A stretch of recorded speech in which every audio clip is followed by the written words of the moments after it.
Unstoppable Punjab. Shreyas আইয়ারের ক্যাপ্টেন্সিতে এই বছর পাঞ্জাব দলকে দেখে একটা আলাদা লেভেলের মনে হচ্ছে, তারা আলাদা লেভেলের ক্রিকেট খেলছে। প্রথম ম্যাচে তারা যেভাবে জিতেছে আজকেও ঠিক সেইভাবে জিতেছে। অলরাউন্ড পারফরমেন্স, দুর্দান্ত ক্যাপ্টেন্সি, দুর্দান্ত বোলিং। আজকে প্রথমে ব্যাটিং করে 171 মাত্র করতে পেরেছে লখনৌ। লখনৌর এই ব্যাটিং রাইডার 180 পর্যন্ত করতে পারেনি, সেখানে দুরন্ত বোলিং পাঞ্জাবের। এবং যখন রান চেস করতে নামে দেখে মনে হচ্ছিল যে পাটা পিচ, 220 230 তো ইজিলি হওয়া উচিত ছিল। অথচ আবার পাঞ্জাব যখন বোলিং করছিল দেখে মনে হচ্ছিল যে পিছে বোলারদের জন্য অনেক সহায়তা রয়েছে। তো এরকমই তারা ক্রিকেট খেলেছে। তো শুরুতেই শ্রেয়াস আইয়ার টস জিতে বোলিং করার সিদ্ধান্ত নেয়। তো ব্যাটিং করতে নামে লখনৌ। শুরুতেই ইনফর্ম মিচেল মার্শকে গোল্ডেন ডাক করেন আর্শদীপ।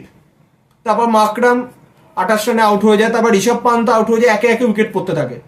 তো নিকোলাস পুরানের 44, বাডনির 41, আব্দুল সামাদের 25, মিলারের 19। এই ছোট ছোট কন্ট্রিবিউশনের দরুন 171 অব্দি করতে পারে লখনৌ।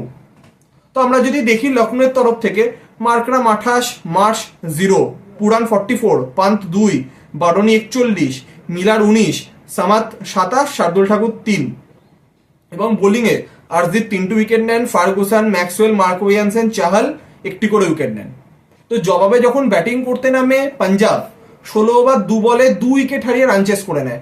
তো তাদের হয়ে পি আরিয়া 8 রান করেন, প্রভু সিমরান 69, শ্রেয়াস আইয়ার 52 রানে নট আউট এবং ওয়াধেরা 43 রানে নট আউট। এখানে উল্লেখযোগ্য যে 16 নম্বর ওভারে শার্দুল ঠাকুরের ওভারে ব্যাক টু ব্যাক যে দুটি 6 মারেন ওয়াধেরা, দারুণ। তো 16 ওভার শেষে বাকি ছিল 24 বলে 1 রান। তো সেখানে বোলিং করতে আসেন আব্দুল সামাদ, একটি বল ডিফেন্স খেলেন শ্রেয়াস আইয়ার, দেন 6 মেরে নিজের হাফ সেঞ্চুরি কমপ্লিট করেন, দলকে জেতান এবং ইজিলি 8 উইকেটে লখনৌকে হারিয়ে দেয় পাঞ্জাব।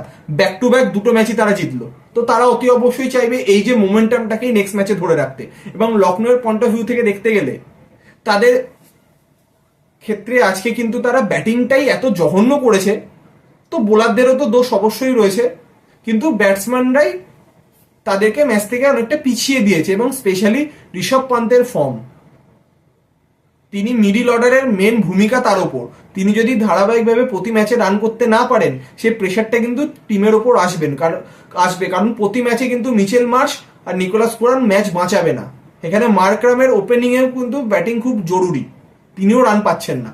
তো লখনৌ ম্যানেজমেন্ট এটাই চাইবে কি সমস্ত ভুল ত্রুটি শুধরে যাতে তারা নেক্সট ম্যাচে ভালোভাবে কামব্যাক করতে পারে। তো এই ছিল আজকের ম্যাচের আপডেট। তো আগামীকাল চিন্নাস্বামীর মাঠে আরসিবির প্রথম হোম ম্যাচ এই সিজনে এগেনস্ট গুজরাট। তো কালকেরও ম্যাচের বিস্তারিত আপডেট নিয়ে অতি অবশ্যই দেখা হবে একটি নতুন ভিডিওতে। তো আজকের মতো এতটাই।